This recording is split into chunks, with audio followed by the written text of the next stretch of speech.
remember. What else did we put on our shopping list? Oh, what a mouth-watering smell. Paimon would know the aroma of biryani anywhere. Let's go get some. We can still add it to the list. Well, if it isn't the Traveler and Paimon. Wasn't expecting to see you here. Hello there. Oh, it's been quite a while. Huh. So you two are still hanging out together. Dia, didn't you say last time that you were gonna head back to the desert? I said I was going to resign from being her bodyguard, not that our friendship was over. We're still the best of friends. The Homayanis also still post jobs from time to time. Their pay is always generous, so me and the other mercs never pass them up. I told Dia to just stay at our place when she took one of those jobs a few days ago. My parents were delighted. They even said that it always felt like we were missing someone whenever Dia wasn't around. That sounds like something they would say, all right. They're always so welcoming. Anyway, the job is already taken care of, so I was gonna head back to the brigade as soon as I finished a little shopping. But the master kept insisting, and I ended up staying for another day. You can stay for as many days as you want, Dia. Father hasn't even gotten around to treating you to his best dishes yet. You know I'm not the kind of person to stay put in one place like that, my lady. Don't worry, though. There'll always be next time. What? She said they'll treat you to the best dishes! I can't believe you can still refuse that! But wait. Didn't you say last time that you would take me on a trip to the desert? Why don't you just take me with you today, when you leave? There are so many places I still haven't visited yet.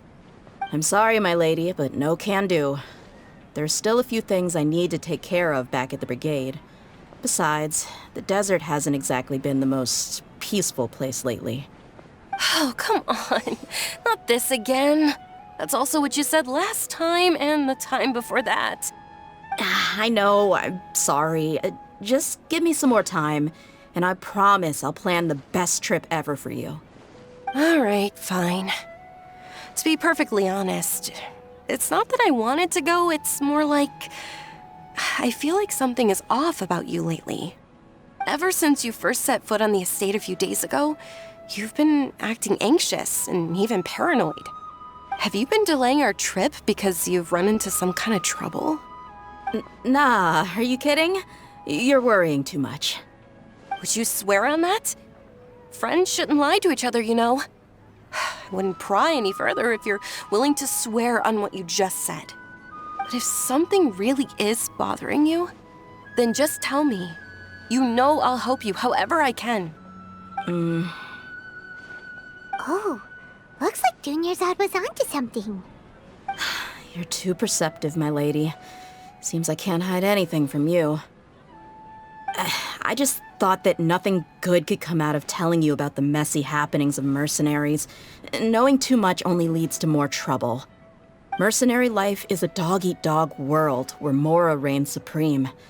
Everything operates on a completely different set of rules. That doesn't change anything about what I just said, though. We're still friends, and I can only support you if I understand what's bothering you. My lady, you're not gonna stop until you drag it out of me, are ya? All right, I'll share what I know. Let's go somewhere else first. This isn't exactly the best place for a discussion. Okay, let's talk here. Just try not to draw any extra attention. As you may already know, the Eremites have both a lot of mercenaries and a complex organizational structure. Many mercs are no different than me, just going around looking for jobs to earn some mora. My brigade is called the Blazing Beasts.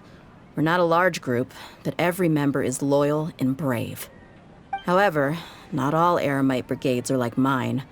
Some are willing to cross all kinds of lines for the sake of mora. The most notorious is a faction known as Deshret's Relics. Deshret's Relics? Judging from the name, they must really look up to...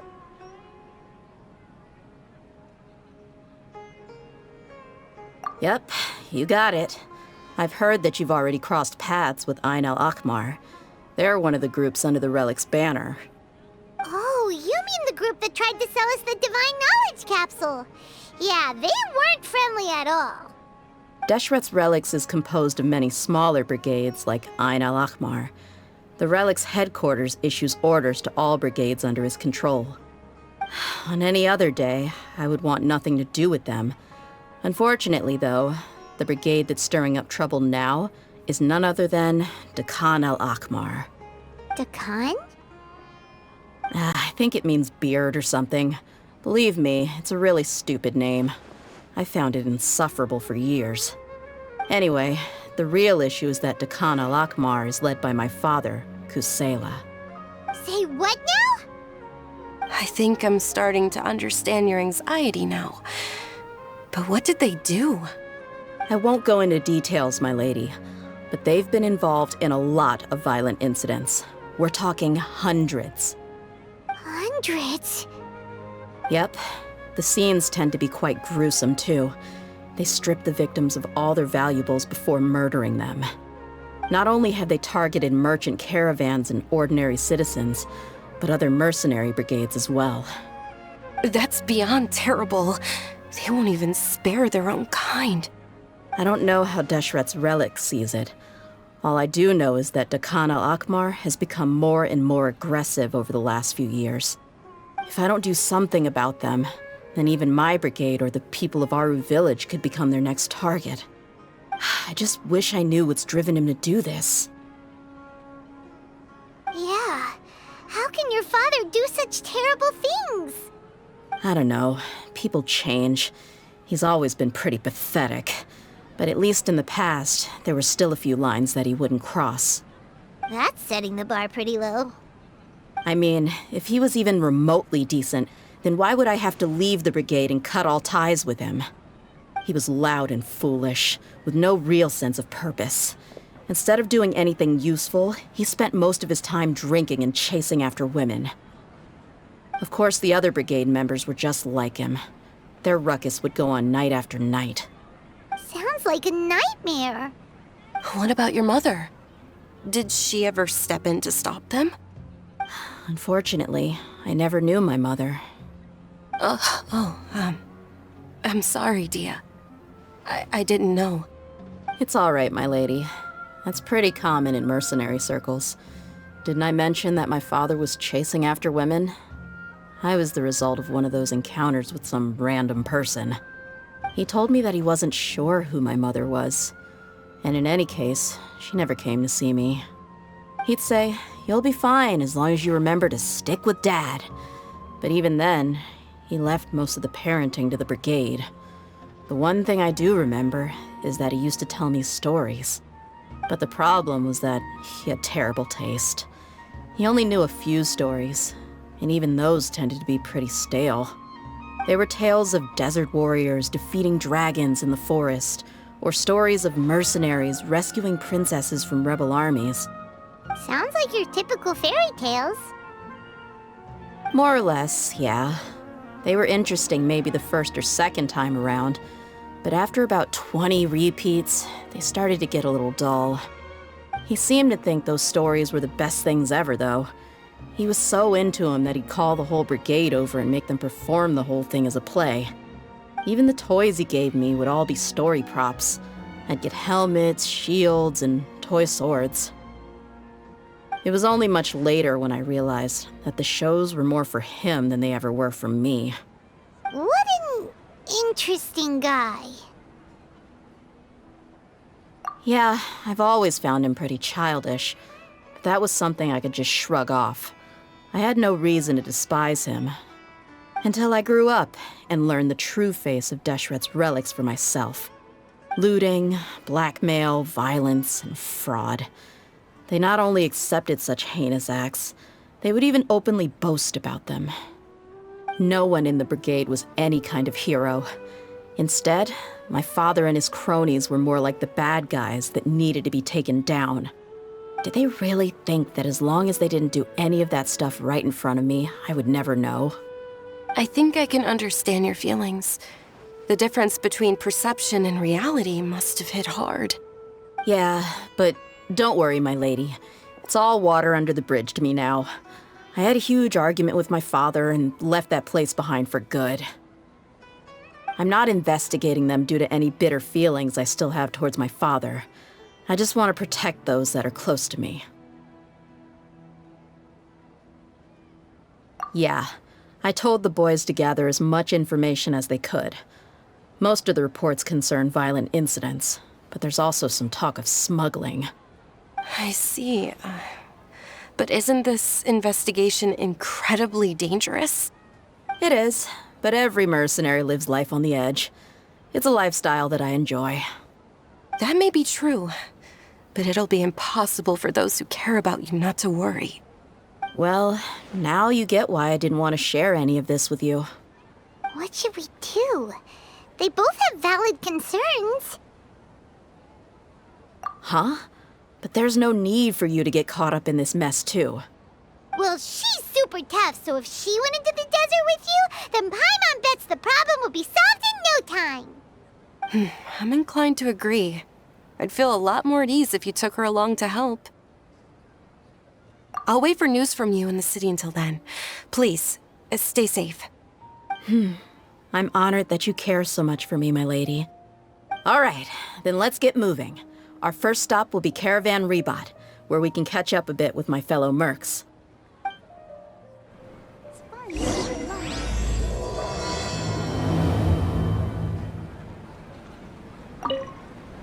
Please be careful. I'll stay in the city and wait for news from you. Just don't do anything reckless, all right?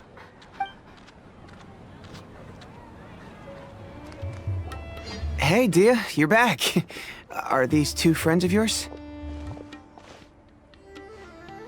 Oh, so you've already become like one of us then? Well, that's good to know. Anyway, since we've got newcomers, let me fill you in on what Dakan al-Ahmar has been up to lately. They've become extremely aggressive. Apparently, even their own now have become acceptable targets. They even attack other relics brigades, just the same as any other mercenary brigade. Even the most ferocious beasts still protect their own. And it sounds like they've thrown that straight to the wind. That's right. Once they've collected enough loot off the other mercenaries, they sell it off to a different brigade, or turn to merchants on the black market. A portion of their profits is immediately exchanged for more food and weaponry to be used in their next violent operation. That's terrible! Yeah, and it really makes you wonder why they're so desperate for Mora. A few days ago, Isham and I trailed them for a while, and even disguised ourselves as merchants to conduct trade with them. We were able to learn a few things from the exchange. Rather than saying they're out to plunder and hoard Mora, it'd probably be more accurate to say that they're experiencing an internal power struggle. Wait, a power struggle? You heard me right. The vast majority of their victims are mercenaries from the other brigades of Deshret's relics. If their only goal was Mora, they could have gone after anybody. The targeted nature of their attacks points to a power struggle between the different brigades within the relics. That's the only plausible explanation we have. Unfortunately, we weren't able to find out anything more specific. It seems they're also trying to keep things under wraps. Oh, one last thing we discovered was that over the past few years, as Dakan al-Ahmar became more and more active, Deshret's relics as a whole became a lot weaker. It sounds mighty strange to me, too. Haroon, you can leave the rest of the investigation to us. Gotta say, though, I didn't expect you to go on a whole undercover mission during the few days I was gone. Sounds like you were really putting your necks on the line, no? Nah, it was nothing. We're just as concerned about the situation as you are. Dakan al-Ahmar is your father's crew, after all. What he said. Besides, Dia, haven't you done more dangerous things than all of us combined? What we did is nothing compared to your experiences. Yeah. And while they went to talk with Dakan al-Ahmar, I took a look at the last camp they attacked. Any survivors of the attack were already long gone. There was nothing of value left in the camp. Ah, Hisham and Khalaf. You're here too. We rushed over as soon as we saw you come into Caravan Rebot. Although this new friend of yours looks a little green behind the ears, I'm sensing a special vibe from her. Now that we know you'll have a capable partner with you, we can also rest easy. Hey, what about Paimon? Anything special? Oh, you're also planning to tag along with them? Of course! Paimon is the traveler's most important guide. Wherever she goes, Paimon will follow. Oh, in that case, then you'd better take care of her too, Dia. Don't underestimate Paimon! Don't worry about her. She may look tiny and helpless, but she's been through just as many battles as the traveler here. Even if she had only survived on sheer luck, then that alone would still make her quite formidable. I had no idea. I guess I shouldn't judge by appearances. Oh, one other thing, Dia. When you're free, why don't you update the deputy about your upcoming schedule? We held another recruitment event a few days ago, but everyone only came to see the Flame Main. You weren't around at the time, so people were pretty disappointed to only find our crew of rough, unkempt guys. The deputy put a lot of effort into the event, but it was basically for nothing. Only a few people chose to stay, and that really got to him. Sorry to hear that. I'll be sure to bring him some great liquor next time. I left in a hurry and I couldn't make it back in time for the event. Gotta admit, I can understand their disappointment though. You're our brigade's main selling point after all. Now, if only the deputy could figure out a way to bring a few more smoking hot members into our ranks. Keep dreaming. Remember the last time I invited a couple gals into the brigade? You all just froze up with your mouths gaping like a bunch of scarecrows. The awkward silence and weird expressions left quite the impression on them. They were originally interested in joining us, but after that, they both told me they were too uncomfortable to stick around. Hey, didn't we agree to never bring that up again? Huh? Wait, are you serious? Why have I never heard about this? I don't think you were part of the brigade yet. Are you kidding me? I missed a once-in-a-lifetime moment like that and you weren't even gonna tell me? All right. We can tell you about it later. Now's not the time. Hey, don't you try to change the subject. You and Hisham get your butts over here and tell me everything right now. Are they always like this? More or less. There aren't many rules or graces when it comes to mercenaries. We're used to just speaking our minds. If someone starts getting under your skin, you just yell right back at them. And if that doesn't put an end to it, then you just challenge them to a fight. But we also don't tend to take many things too seriously. Being direct and getting it all out of your system as soon as things come up is better than keeping everything bottled up, never talking about it. That's also why I never spare their feelings when I talk to them. If I want to laugh, I'll laugh. If I'm angry, then I'll unload on them. It's hard to stop once you get used to it. Though, I can never do that when I'm with the Homayanis. Hey, knuckleheads! Can you at least tell me the rest of the intel before you go back to your bickering? Yeah, you hear her, Holof? Told you we gotta focus on the investigation first. I drew up a map. Right here's the spot. There you'll find the merchant caravan responsible for getting rid of Dakan al-Akhmar's looted goods. All you gotta do is wait and ambush them in the evening. They'll have no idea what hit them. Perfect. Thanks for that. Be sure to pass my regards to everyone else in the brigade as well. Will do. You stay safe, Dia.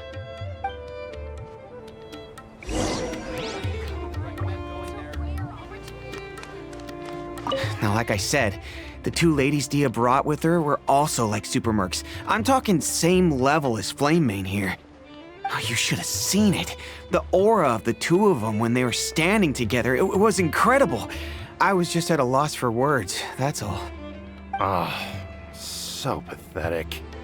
Hey! Shut up!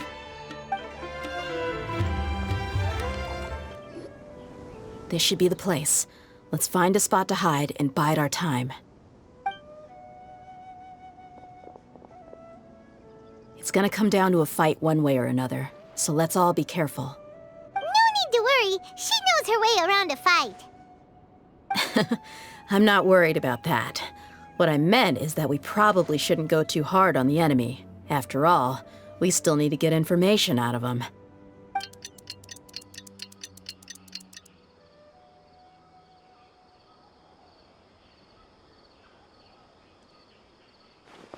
Ah, here they come. You ready?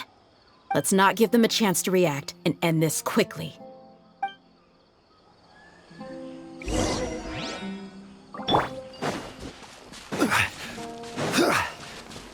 That's close enough. Stabilize. Lucky today. Shower me with that! Illusion shattered! Huh, huh. Let's get it on! You won this one.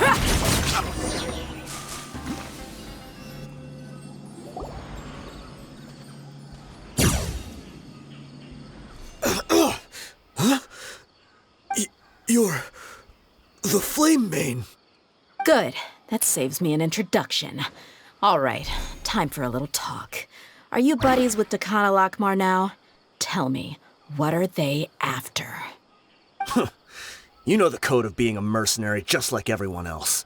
The first rule is to never divulge key information about our employer. What makes you think I'd talk? That might have worked on an amateur, but I know you're just looking to protect your reputation. Think about it, though. What's your reputation worth if you won't have the other tools you need to succeed in this line of work? Tools like, I don't know, your limbs or eyes? You've got 5 seconds. You might want to think twice about how much your employer's information is worth to you. Whoa! I'm not joking around. We can do this the easy way or the painful way. 2 seconds! I'll save you the trouble.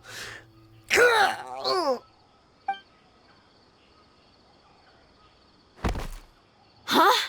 Are you crazy? He tried to bite off his own tongue. Quick, search the area for any first aid supplies. I definitely didn't expect him to go that far. Thankfully, the wound wasn't too deep, and he just passed out from the pain. But why would he be so extreme? I just wanted to test his mettle. You can get a lot of mercenaries to talk just by threatening them. I didn't expect him to be willing to go through so much pain just to deny us some intel. Well, he's out cold for now. We could wait for him to wake up, but maybe it's not a good idea to interrogate him any further. What should we do? Yeah, don't worry about it. It'll be a waste of time to interrogate him again after that. He might just hurt himself again if we start asking. There are lots of goods around here. Let's search the area. Maybe we'll be able to find something. I'm really sorry.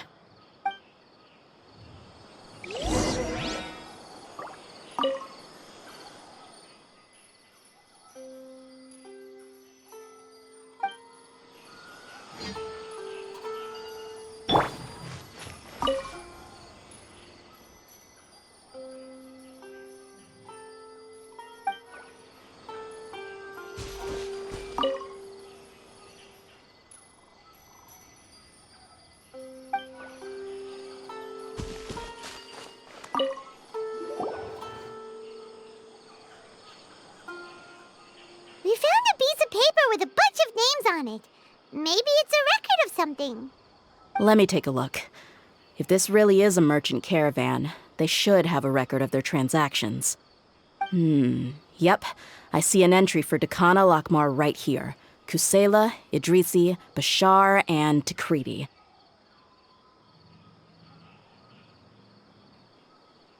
All familiar names.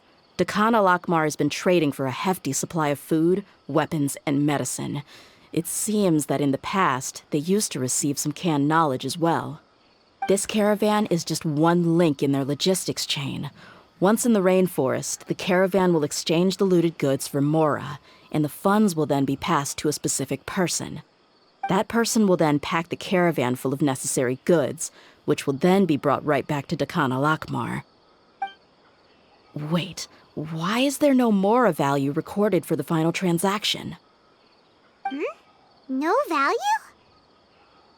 Yeah, every transaction before the last one was marked with an exact amount of Mora, but the final one, where they paid for everything to be brought back to the desert, was simply marked as delivered. Perhaps, but they couldn't have known how much they would make off selling the loot. Do they not care about profit margins at all? Anyway, the next part's the records of the goods themselves. There are a lot of entries. Everything was probably sourced from the rainforest. Huh? What's wrong? Shazamon Homayani? Homayani? You mean Dunyarzad's family? Could it just be another family with the same last name? I'd be surprised to find someone with the exact same first and last name. Shazamon Homayani is Dunyarzad's father, and the head of the Homayani family. Just what the heck is going on here? I'm sorry, you're right. I'll consider what we found and not jump to conclusions just yet. But what this piece of paper confirms is that the Homayani family has been providing goods to Dakan al-Akmar. What if the Homayanis have been kept in the dark and don't know they've been trading with Dakan al-Akmar?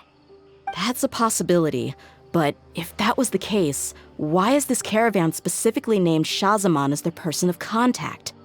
They could have just as easily bought goods such as food and medicine directly from Caravan Ribat or Port Ormos. Yeah, funding violence and looting. The brigade gets the goods, and he is paid the proceeds from the sale of the loot. But why would he do something like this? It's not like the Homayanis are in need of money. I honestly have no idea.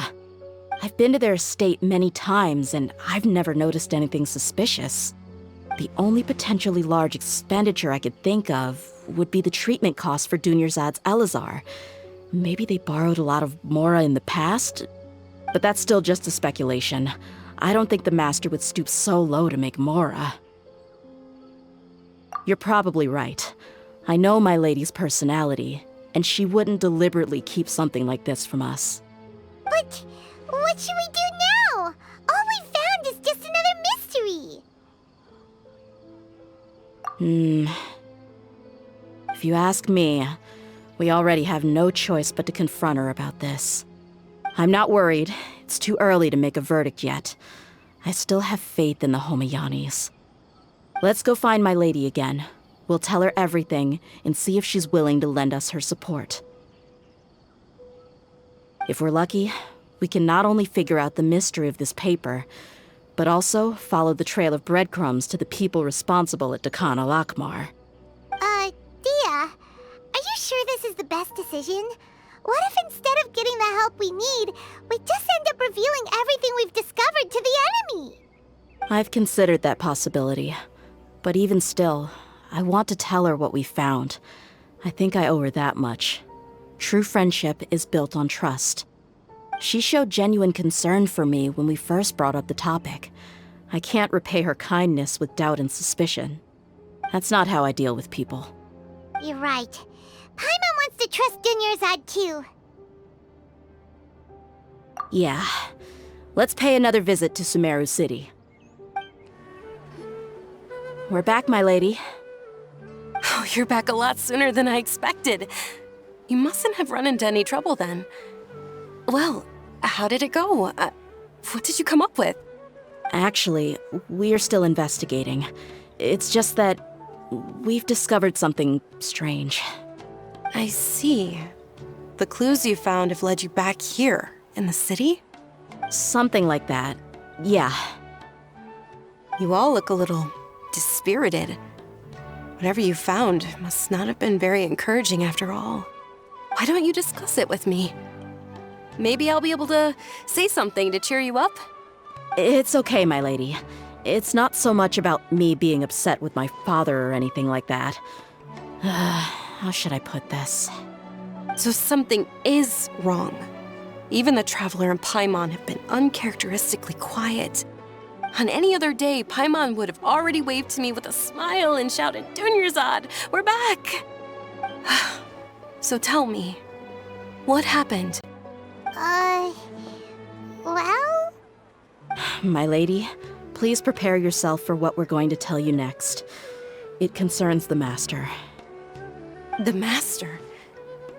You mean my father? Okay, I understand. Don't worry about me. I'll listen as attentively as I can. My father has You've been supplying goods to Dakan al-Akmar? Yeah, it makes as little sense to us as it does to you. I've never doubted the Master's integrity, so I'm having a real hard time rationalizing how he could ever support an infamous brigade like them. Maybe he's not actually aware of the full story and just stumbled into the deal by accident. I can't help but agree with the Traveler. Huh? You mean you feel the same way, Dunyarzad? Thank you for sharing all this information with me. Since you've told me everything you know, I should also tell you about some doubts that I've been harboring for quite a while. In the past, I thought that my father hired a bodyguard for me so that I wouldn't run away and get lost. However, there are plenty of capable mercenaries in the Corps of 30. Why did my father go out of his way to hire Dia? About that. Well, the Homayanis really needed bodyguards, so they reached out to the Blazing Beasts. Later, the Master told me that I was one of the best mercenaries he'd ever seen, and that I should stick around to become one of his bodyguards. He offered me a pile of Mora, so I just signed on. Well, but that didn't really answer my question. Just think about it. Why did my father specifically reach out to the Blazing Beasts? Maybe the Corps of 30 just didn't have anyone available, or maybe someone recommended us. I've never given it too much thought. I think I get what you're saying. You'd think none of this was a coincidence. Precisely. At first glance, nothing seems strange or out of place. But there are many parts of the story that don't actually make any sense. If my father had always been in contact with Dakan al-Akmar, then it would make sense for him to bring Dia into our house. You mean the goal all along was to get Dia to be your bodyguard? No, that's too much of a stretch. I cut all ties with my father a long time ago. He has no control over my life anymore. But that still doesn't rule out the possibility that your father has still been trying to influence your life without you knowing. So, the Master was not likely an innocent victim in all of this? Sorry we put all of this on you so suddenly, Dunyarzad. It's okay, Paimon. I should actually be thanking you. Regardless of his reasons, if my father has truly been funding a violent group of mercenaries, then it's my duty to bring him back to reason. But is that really the right thing to do? My father has committed many atrocities and deserves all the punishment that he has coming to him. I have zero sympathy for him. You may call me an ungrateful child, but my feelings will remain the same. However, the Homayani family has treated me with nothing but generosity and kindness. If we decide to investigate this further, we could end up implicating the entire Homayani family. I would be biting the hand that's fed me over all these years. Dia. It's all right, Dia. If anyone were to ask, you could always just say that I'm the one who instructed you to get to the bottom of this. You don't have to do that, my lady. I'm not conflicted because I'm afraid of taking responsibility. Besides, you're the one we should all be worried about right now. Hey, it's still too early to give up hope. What was that thing about friendship again? Right, yeah, trust! You said that yourself, Dia. Besides, there's no point on getting all riled up before we've confirmed all the facts.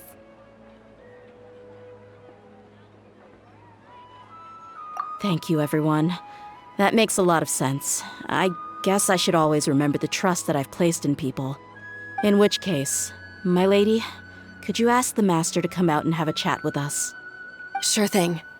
I also hope he'll be able to give us a logical explanation. Let's meet at the usual place then. Usual place? Ah, right. Thank you for coming, sir.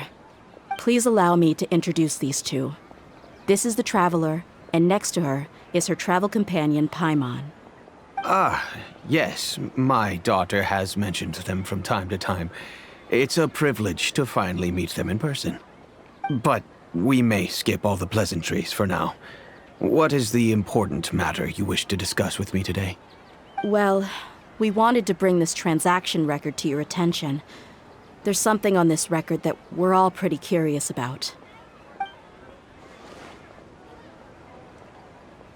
So, that's what you found? Huh. Seems like I can't keep everything from you much longer. If you wouldn't mind, we'd like an explanation. Well, it's a long and difficult story.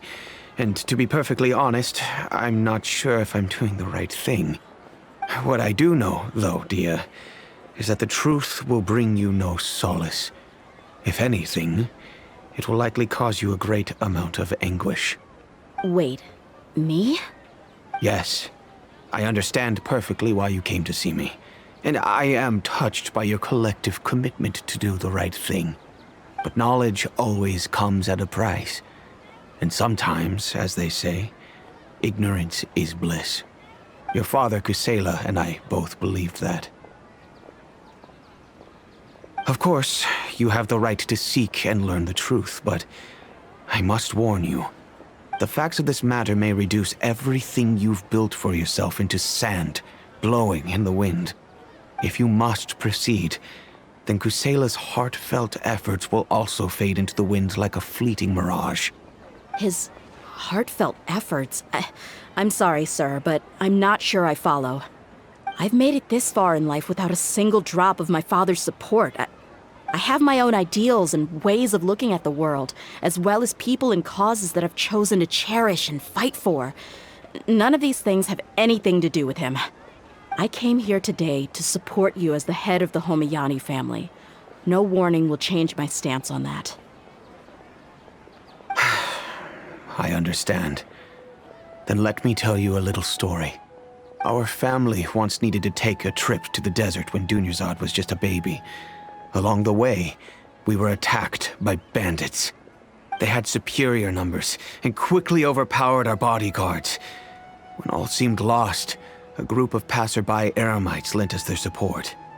Those Eremites were Kusela's brigade, Dekan al-Ahmar.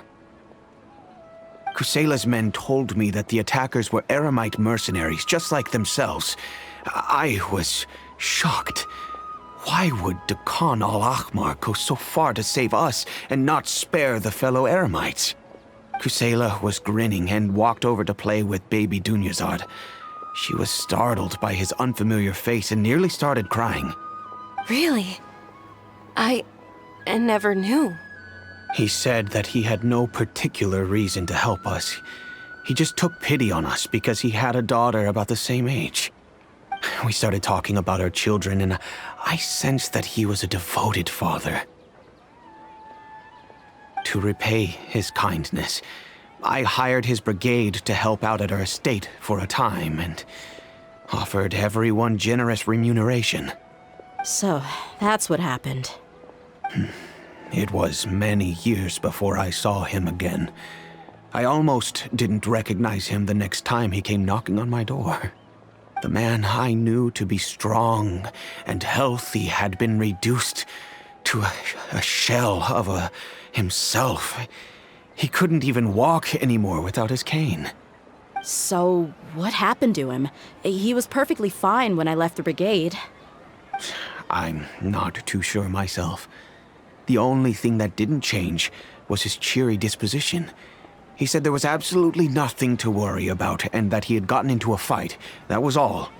He then suddenly asked me if Dunyarzad, now that she had grown, would need a bodyguard of her own. At the time, Dunyarzad was going through a particularly severe bout of her Elazar.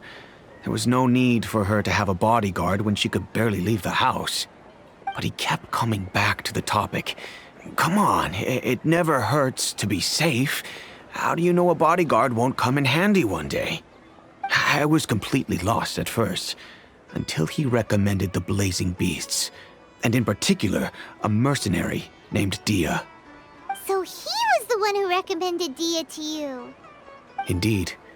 He didn't say it out loud, but it was clear that he saw Deshret's relics as an evil group who would eventually corrupt every member in their ranks.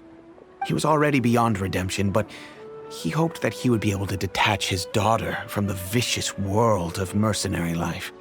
If Dia could stay in my house and keep working as a bodyguard, then gradually her affinity for the desert would decrease, and she'd be able to leave her previous life behind. And that's why you offered her such generous compensation? Yes, but not just because of that. From the moment that he asked me for that favor, I also began to see Dia as my own daughter. And that's also why I tried to persuade you to stay when you asked for permission to leave. I was willing to spend however much it took. Kusela saved my daughter and me all those years ago in the desert. I could never refuse him entrusting his daughter to me. He was always like that, acting like he's oh so smart and self-righteous. Kusela said that he'd reimburse me for a portion of Dia's fees. I refused to take any mora from him, but he'd always sent me funds anyway. Eventually, I just accepted them as a token of his gratitude. And that went on for a while until I received another letter from him a few years ago. The letter contained a request to help him buy food, weapons, medicine, and even explosive materials. Wait! Isn't that around the time that Dakan al-Ahmar started becoming more aggressive? That's right. When I started to hear some nasty rumors, I became wary. I wanted to meet him face to face to discuss things. But by then, he was no longer receptive to my requests to talk. If I had to guess, it's probably because he doesn't want to put Dia at risk. That thought occurred to me as well. I figured that he probably came to me for help because he had nobody else to turn to. After some deliberation, I decided to send him some food and medicine. I turned down all his requests for explosives and weaponry. I am aware that even such a reduced gesture of support could lead to others coming to harm, but I could not simply reject his plea for help. In the end, it probably was the wrong decision. I plugged my ears to the rumors and just chose a solution that made me feel least guilty about myself. If you can, please tell me where he is now. None of the things he's doing right now make any sense if he's just trying to keep me from getting tangled up in his world. If all he wants to do is steer clear of me, then maybe he shouldn't have brought me into this world in the first place. Oh no. Dia, please don't feel that way. I'm just angry because I can't wrap my head around any of his actions.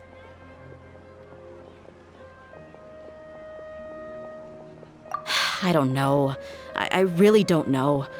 I don't think I can do it. But I guess you do have a point. We haven't uncovered the whole truth yet. We still need to figure out his exact actions and reasoning for these last few years. I'll do my best to help. Of course, anything between the two of you would need to be resolved between you and him alone. I don't know Kusela's exact whereabouts. Outside of supplying his brigade with some goods, I tried my best to avoid getting involved any further with him. However, there's a man on the list named Jawed.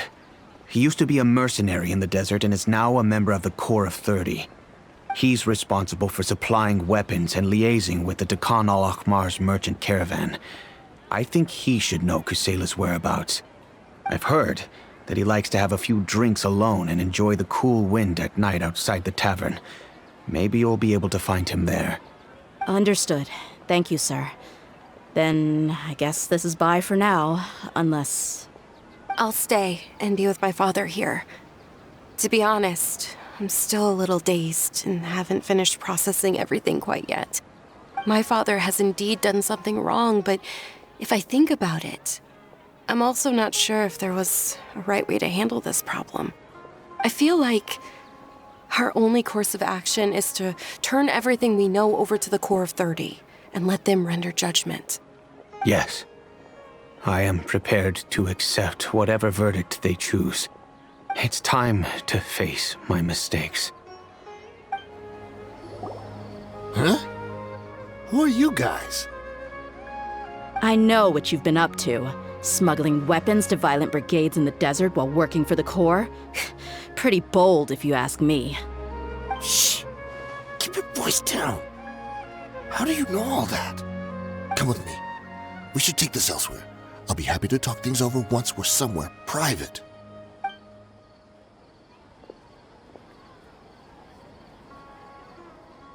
This place should do. All right, back to my question. How did you all know about me? Don't worry about that for now. You know what kind of punishment you'll face once we report you to the Corps, I assume. Wait, there's no need to jump the gun. Let's talk this out. What are your terms?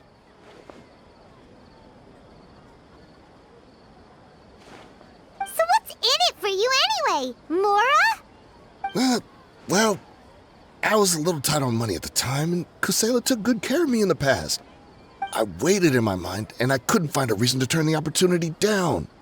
I wouldn't only be helping my benefactor, but I could also make some quick Mora. Let me tell you how it is. We're investigating Dakan al-Akmar, and we're gonna put an end to their operations. If you provide some help for us, then we might just put in a good word later to reduce the terms of your punishment. Hey, why don't we discuss this a little first? Listen, I made quite a bit of Mora from my last run. You just give me a number, and I'm sure we can... Shut it. My patience is running out. You should know when a mercenary is after something other than money. All right, sheesh. But you gotta promise you'll put in some nice words for me later. They're always on the move. Here's the spot they were at the last time I made my delivery to the desert. Feel free to go have a look. I'm just telling you though, it's not on me if they're not there anymore. Sure. And then you can forget about any nice words from us. Hey, come on. Now you're just being unreasonable. Really? And how do I know you're not leading us straight into a trap? Don't forget, you're the one with no bargaining chips. All right, I get it. Why don't you go take a look, and if they're not there anymore, I'll try to figure out something else for y'all. Now that's more like it. Let's move. And as for you, try to stick around the city until we get back. You don't want us to call the folks from the Corps and have them drag you back to the city.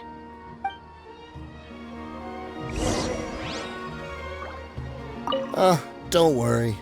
I'm not going anywhere.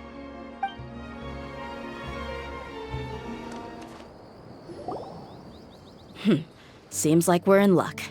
That should be their camp right up ahead. Let's go. We'll finally get to the bottom of this ourselves. I'm here to see Kusela. Tell him to get out here. Tia, why are you here?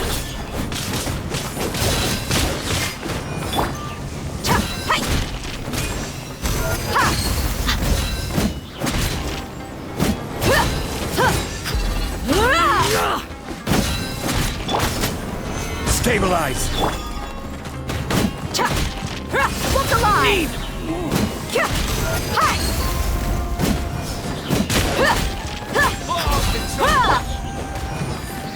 Gather!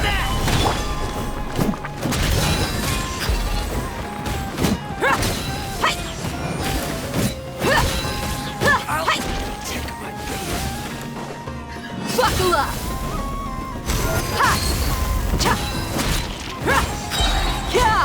They're dead meat! Haven't you all done enough? Oh, so are you also here to stop us? Stay out of this. It's got nothing to do with you.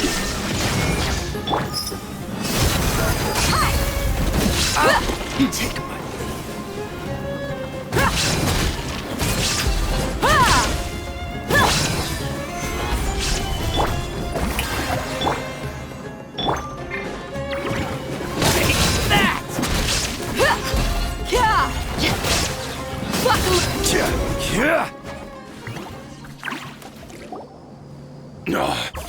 She's so strong. Enough fighting. We all know each other, and I don't want to take things too far. Just bring Kusela to me. There's no use hiding him anymore. Did you understand a single word I just said? Or do I need to bash your skull in some more? All right, everyone, let's all just calm down for a second. Dia, the boss can't come out and see you anymore. He died a long time ago. What? Seems like you've been out of the loop for a while. Guess that's for the best, though. At least, that's what the old man wanted. When did he die? What happened to him? A few years ago, Kusela broke up Dakan al-Ahmar and went to the Deshret's Relics headquarters by himself. So is that when you guys started acting up? We would prefer to call it taking revenge. Every last person in Deshret's Relics must pay in blood for what they did. Let me start from the beginning. Dia, do you know how the head of the Relics maintained order internally? Overwhelming strength and unquestionable authority? Those were a part of it, yes. But just those on their own weren't enough. They had another tool at their disposal. They called it a person's record. Regardless of whether they joined by their own will or were coerced, every person in Deshret's Relics were forced to leave a record of themselves at headquarters. Whether it be their deepest sin, some unforgivable act, or their most immoral exploit, the record served both as a symbol of loyalty and the perfect material for blackmail. That's precisely it. Every one of us have a record. Me, Bashar, Tikriti, and all the boys who grew up with Dia and ended up joining our ranks. But you, Dia, you were never asked to provide a record, were you? I never even knew this was a requirement. You were probably the only person in all of Deshret's Relics who didn't know about it. Ever since you were born, Boss had been trying to shield you from this organization's sinister rules. Not only that, but he also banned all of us from committing any nefarious acts. He said he'd take care of the dues we had to pay regularly to headquarters. But in the end, he was just an ordinary person. What could he do? He was forced to go to headquarters again and again to account for missed dues and incomplete records. He'd come up with all kinds of excuses and get beaten up as a result. We all knew he was doing that for you. He wanted to get you out of this world, no matter what it took. And that's why he became a shell of himself and couldn't walk without a cane. Wait, but that doesn't make any sense. I didn't know about any of this, and I'd never seen him get injured or beaten. Because you were too young at the time. How would you ever tell between wounds from a beating and wounds from battle? When you left home after that final argument with him, he seemed to age by a decade overnight. Even his hair went gray. So, even the blazing beasts were... Yep. It was all his doing. Had he not arranged them to come to you, you probably would have been reduced to a pulp before you ever left the desert. A few years ago, Boss said he needed to make another trip to headquarters. He was already pretty weak then, and we all assumed he was going to get beaten again. I suggested that he hand the role of leadership over to me, but he said there was no longer any need, since the Khan al-Ahmar would soon be no more. His words made no sense to me, but that night, we heard that a massive fire tore through headquarters and razed everyone's records to ash. Everyone gained their freedom that night. Many members fled, not just from our ranks, but from the other brigades as well. But how could we leave with a clear conscience? All of us who knew exactly what had happened. The boss can't have just died for nothing. Those heartless jerks at headquarters took him from us. From that point on, the sole purpose of the Khan al-Ahmar became revenge. The big fire that Boss started was quite a blow to headquarters' strength. It's given us the opportunity to launch our attack. Even though we're outnumbered, we vowed to see our revenge through to the very end. There were people from headquarters who changed their names and went into hiding. Some fled to other brigades, and others escaped to the rainforest. But we won't let any of them escape our wrath. They'll all pay for what they've done. We've suffered plenty of losses as well. To keep going, we need an enormous amount of supplies, from food and medicine to weaponry and explosives. All we can do is exchange our loot from Mora, and then use that to get supplies. We forged Boss's handwriting and sent out many letters to his former friends. Thankfully, many people were willing to come to our aid. We were also able to attract many mercenaries who shared our goal. We've endured unspeakable pain to win many impossible battles. Deshret's relics have become weaker and weaker, and now we finally have an opportunity to directly strike their headquarters. Paimon doesn't know what to say anymore.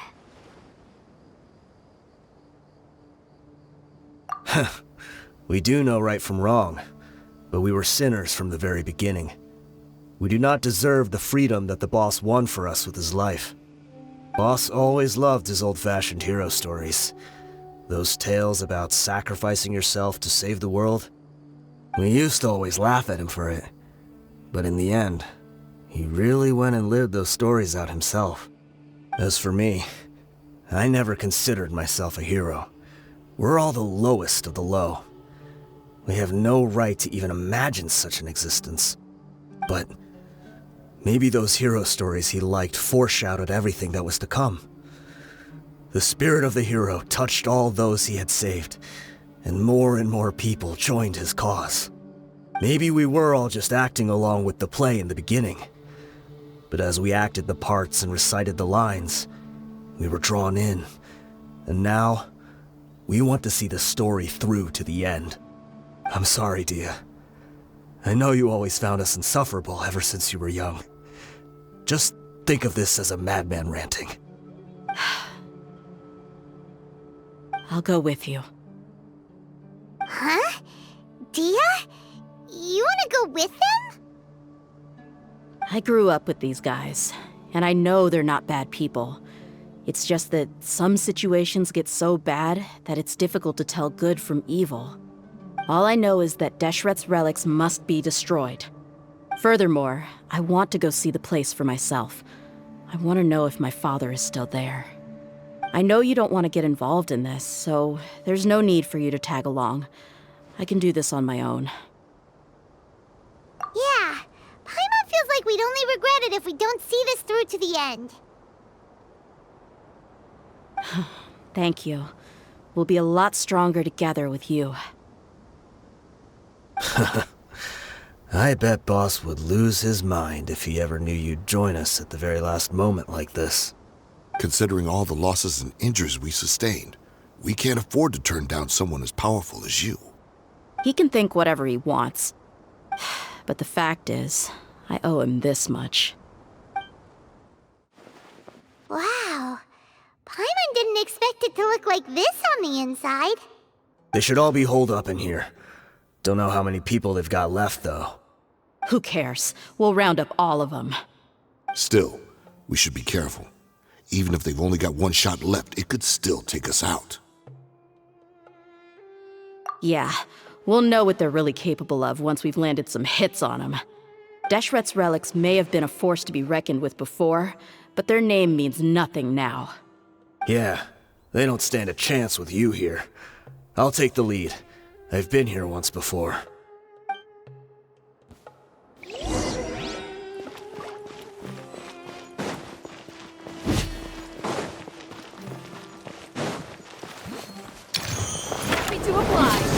You are not welcome here.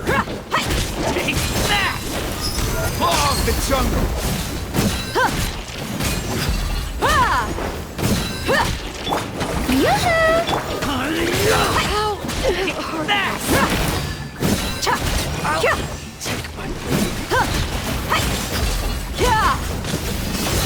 I'll be back.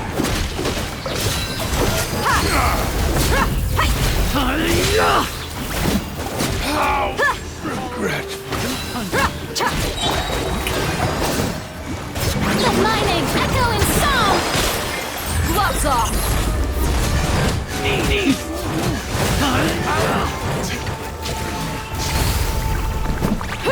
I'll take back. Feeling lucky today? Law of the jungle.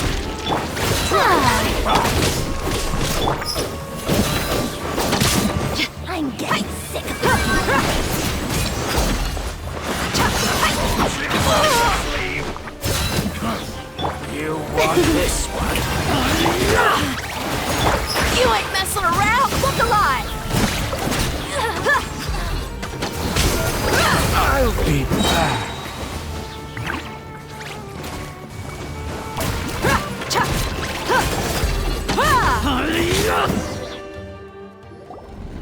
This way, follow me. We're almost there. Wait!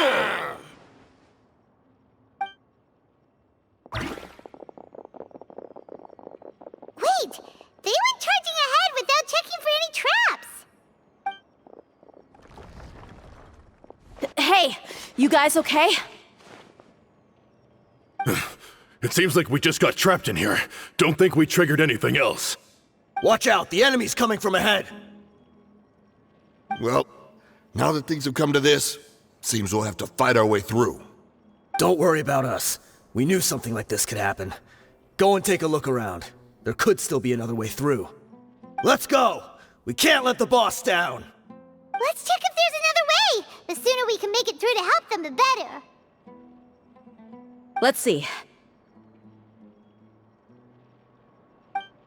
I think I see a way through over there, but it's being blocked by something. Let's try our luck with that mechanism. Okay, let's go!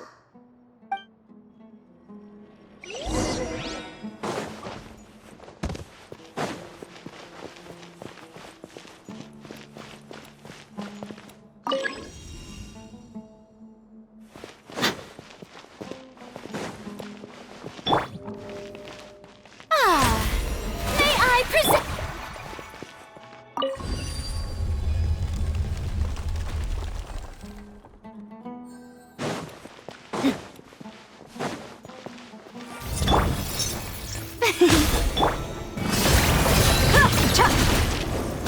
You asked for it.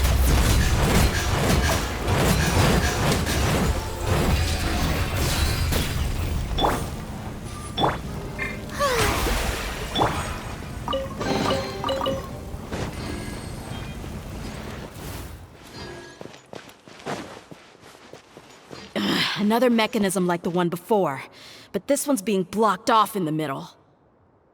We just need to adjust it a little.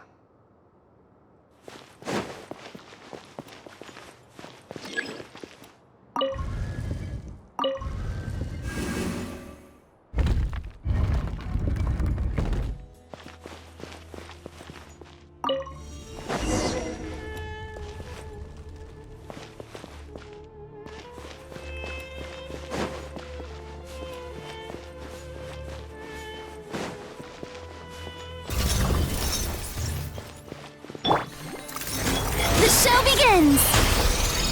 Let the world collide! Hi! Hi!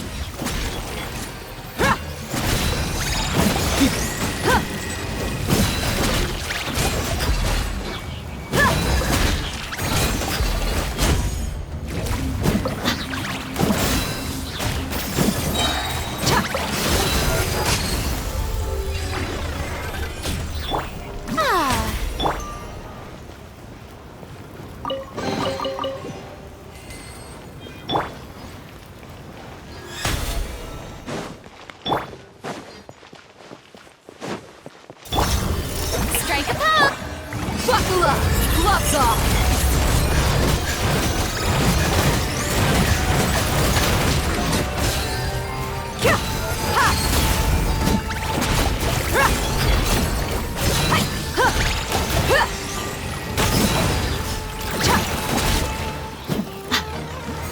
Let's get it on!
I wasn't expecting anyone to make it through from the other side.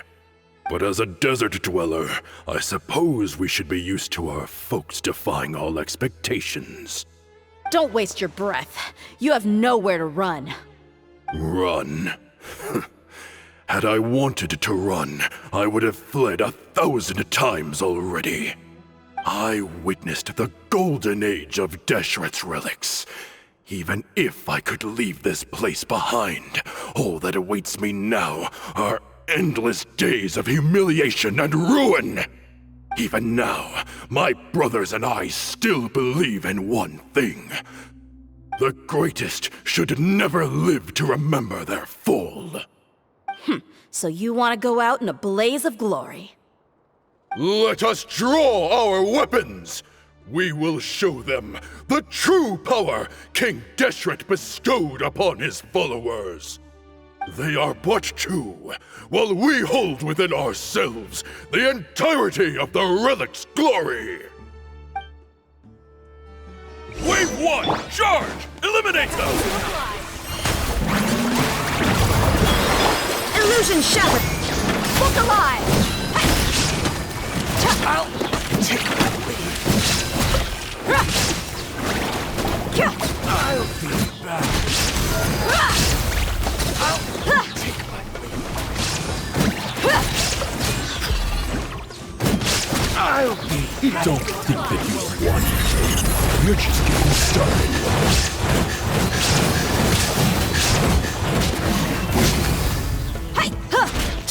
Now you're Strike it up! Let's get it on! How? King Deshret will not abandon any one of his followers.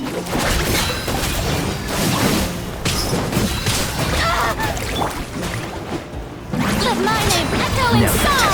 patience. You asked for it! Will.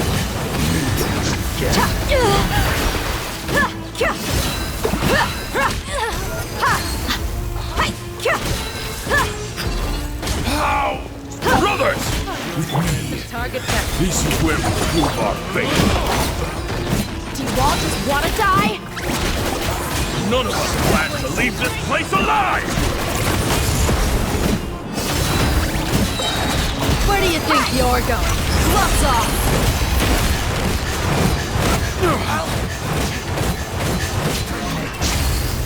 Goodbye. But we'll meet again. Golden slumber.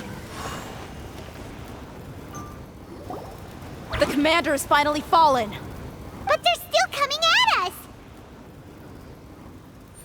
This place is like a gladiator's ring. They just keep coming no matter how many we beat! Yes, keep fighting! There's no need to fear, and no need to back down! This is our last stand! When the next wave comes, try to draw away their attacks. I'm going to see if I can take out that high platform.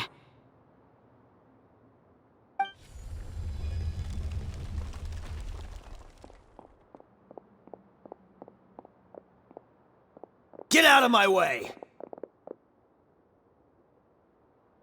Come and face me, Michel! Ugh, so they've broken through the front as well. Apologies, Lord Michal. They fight like absolute madmen. No matter how much we throw at them, they just keep coming for more.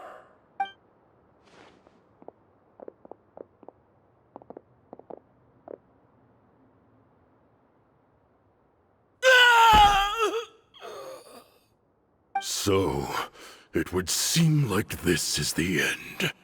Time to pay for everything you've done, Michel. You think I would give you that opportunity? I will be buried in the sand alongside all the rest of our fading glory.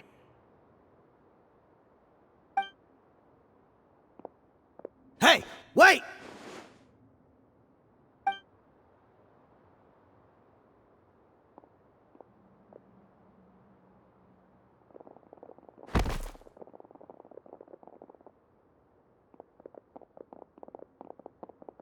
We were too late.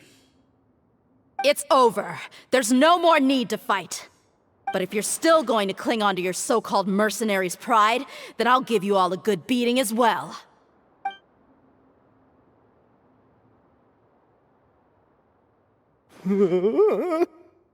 Hey, Dia! I found the mechanism. I'll get you all back up here right away. Let's go.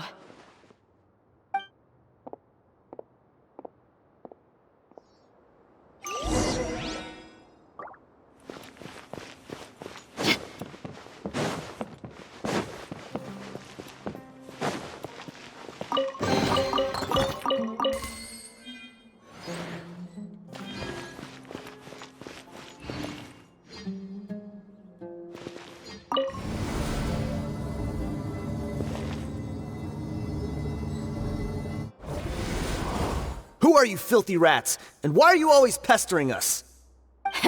You call yourself a member of the infamous Deshret's relics, and you still can't even tell who's made it all the way to your headquarters? Who knows what intent a bunch of rats may have? We try to catch a couple, and you all just show up on the other side instead. How are we supposed to figure out what you're after? Hey, have you ever heard of a man by the name of Kusela? Why would I know? It's not like I'm in charge or anything. This is your last chance to talk. Hey, I said I don't know anything. I'm just an average member here. I'm telling the truth. If you're here to find someone, why don't you look through the records yourselves? Who can remember every name and face with so many people coming in and out every day? The irony. His life became a light for so many, yet to others, it wasn't even worth remembering. Where's the records room? Answer me! It's right over there. All the files are in there. You can go through them as much as you want. It's not like any of them still matter anyway. I mean the old records room. The old records room? You mean the one that got burned down? Kusela. Ah, yeah, I remember him now. The guy who could hardly walk. Watch your mouth. That's our boss you're talking about. He was definitely faking it. We all let our guard down as soon as we saw him come hobbling in.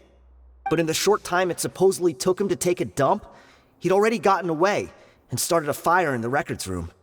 He couldn't have possibly outrun us if he wasn't a fraud.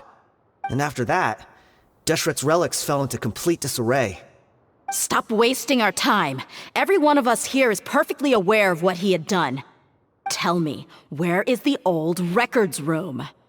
It's just over there. Go see it for yourself if it means that much to you. There's nothing left in there but ashes. No human could ever survive that kind of inferno. Bashar, Tikriti, let's go. We'll leave the others here to guard these guys. Spare them no mercy if they try anything.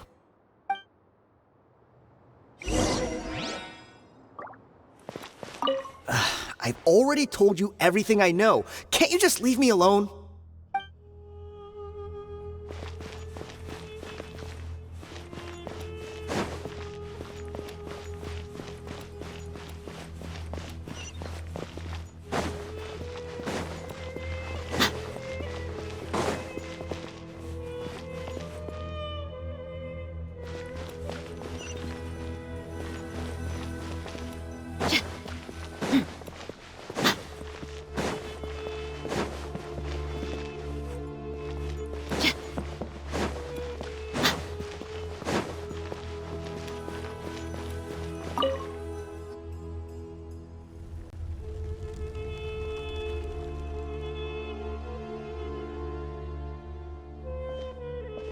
So, this was his final destination.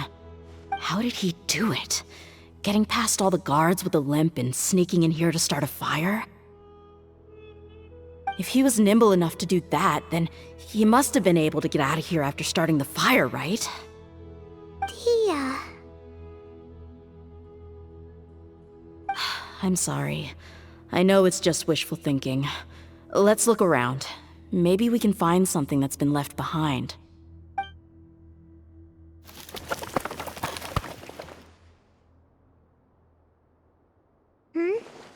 Is this a cane? It must be the one that Dia's father used. Kusela. Thanks for everything, boss. We're fortunate to somehow find that cane after that fire. Let's split up and look around some more.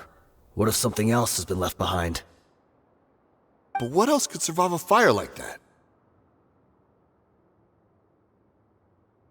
Huh?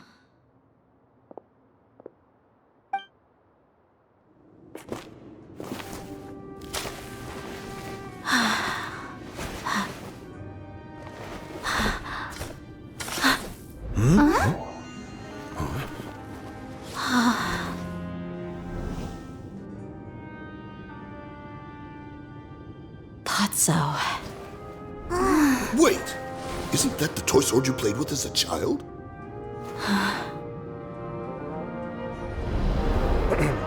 The dragon is no more, for Princess Dia has slain it.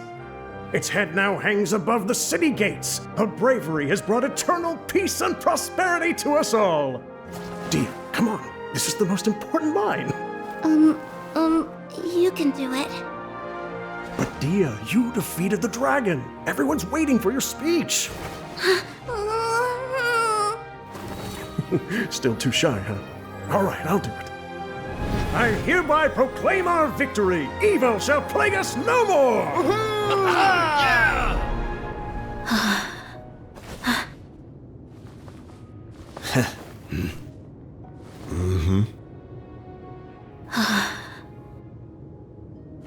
I hereby proclaim our victory. Evil shall plague us no more, Dad.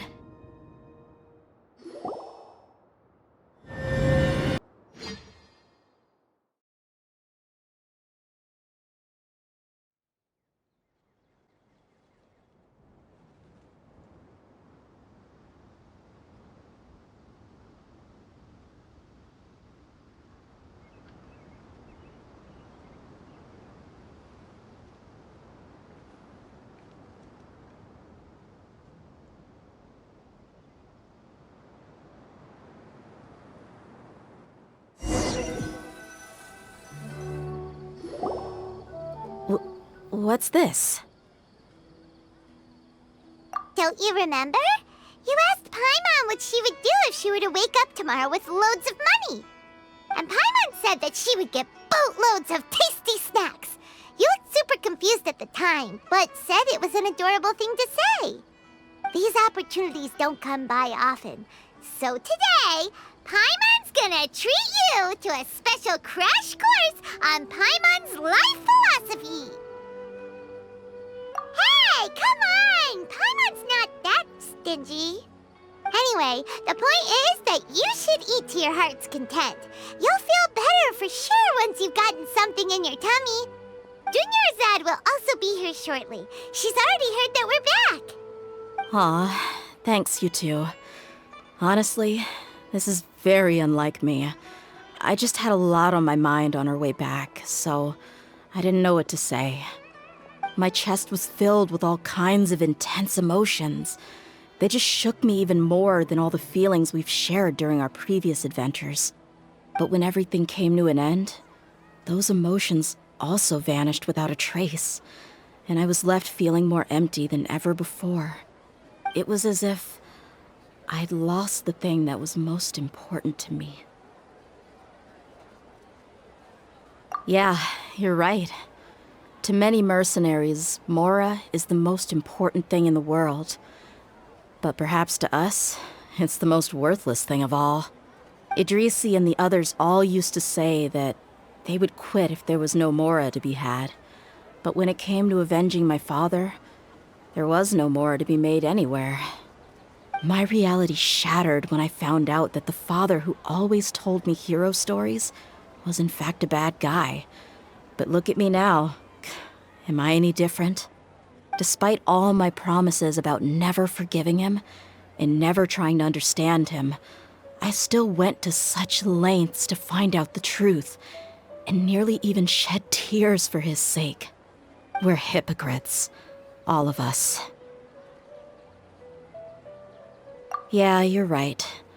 It's just a pity that we often only recognize our true feelings after it's already too late.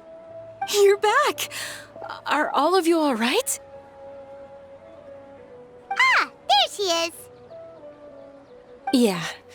Many people from the Corps of 30 came over, and I just wrapped up everything with my dad. All I can do now is wait for their verdict. Huh? Dia, you're looking quite down again. Paimon will explain. A lot happened while we were gone.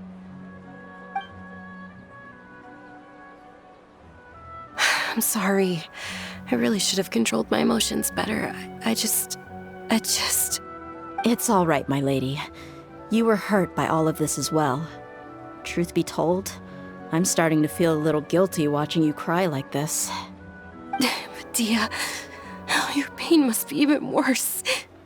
You shouldn't need to comfort me. Hey, don't worry about me. If anything, this whole thing has finally shown me the difference between illusion and reality. My father probably thought that people could settle into new lives as long as they moved to a new environment. That thought has even crossed my mind a few times. It's like saying, what's wrong with adapting to a new life? However, there was always something deep within my mind that refused to accept it. This impulse brought me great turmoil, and even made me feel ashamed for turning my back on your father's kindness. But now that I consider it again, it all makes sense. The desert sands are a part of who I am, and I will never be able to lead a peaceful existence. I understand how you feel. That doesn't mean I won't be making any changes to my life, though. As an example, I'm now thinking about taking on some small odd jobs. It's just like Idrisi said. I also want to catch up to my father and become a character in his play.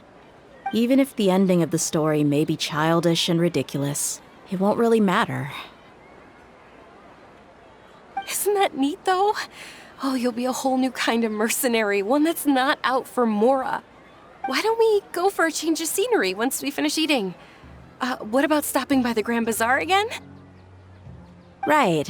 You said you wanted to get a rug for your family. We'll come along too. I can't thank you enough for taking care of me this entire time. Oh, this rug here is quite something. The craftsmanship is exquisite, and the fabric is also of high quality. Ah, here you are. Finally, I found you. Hey! Aren't you that mercenary who bit his tongue?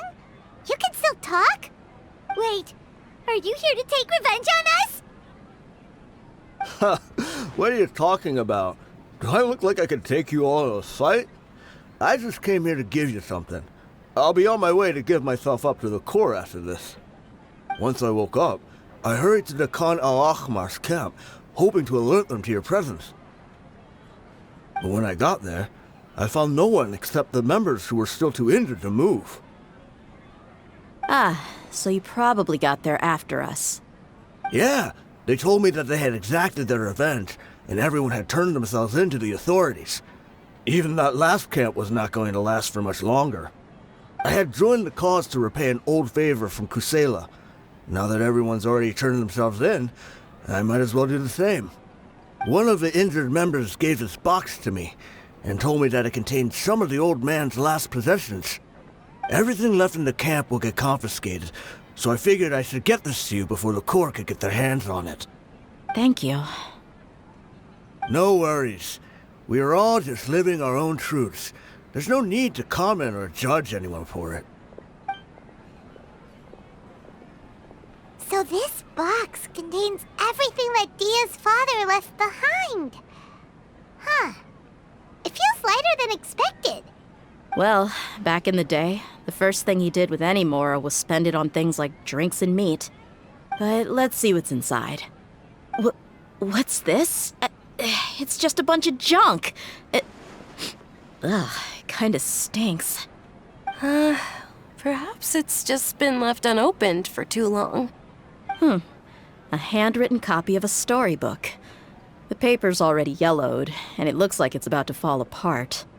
It was against the Academia's rules to possess books for personal use. If he was going to break that rule, he could have at least copied something useful. That probably means this was really important to him. And here are a few bags of children's snacks.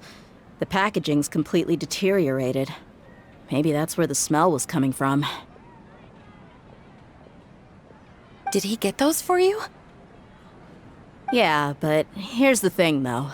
Even when I was a child, I was never a fan of these kinds of snacks. He'd always say that he got them for me, but in the end, he always ate more than I ever did. Who even leaves snacks in a box like this anyway? Isn't that just common sense? Forget it. Let me see what else is in here. A razor, some buttons, some round iron tiles, a wooden toy puppet, a wool scarf, which from the looks of it probably belonged to a woman, and a hair clip? Why are these things here? I'm suddenly feeling a little scared. I'm sorry, my lady, but this is just the kind of man he was. He probably saw this box as some kind of personal trash heap and dumped any and everything in there. 2 empty liquor bottles. Tell me, you guys, are these the kinds of things that a normal person would leave behind? Huh? There's something in the bottle! Oh, you're right. All right, I got it out. It seems to be a piece of paper with some writing on it. The bottom part's all damaged from moisture, though. Let's hope the writing didn't smudge. I was suddenly seized with an urge to write a letter after finishing this bottle. I just folded it up and left it in the bottle, though. If I end up forgetting about it, it won't really matter. To Dia. It's a letter for me? It's all right. I'll just read it out. If he went to the trouble of writing a letter, there must have been some important things that he wanted to say. Or at least record down. My condition's becoming worse and worse. Can't even walk without a cane anymore, much less go out and have fun. Guess I don't have many days left. If you're reading this letter, then I suppose I'm already long gone. You were adorable as a baby. Everyone loved you. And regardless of whether you were crying or laughing, everyone enjoyed having you in the group. But once you grew a bit older, you were no longer nearly as happy or cute. It's probably the guy's fault. Can you believe this guy? He can point the finger at himself. Anyway, back to the point. To summarize, I'm writing this so you would know not to feel sad for me, even if you end up finding out the truth. The reason being that I was never your father to begin with. Wait, what? Surely, he must be joking, right? I don't know. I was quite formidable when I was young, and 100 times cooler than some so-called flame main. Really felt like the whole world was under my feet. With just a teeny tiny bit of effort, I felt I could rule over the entire desert. But as fate would have it, I went out into the desert for a drink one day and discovered a baby in the sands. It was you. You were just lying there, small and helpless.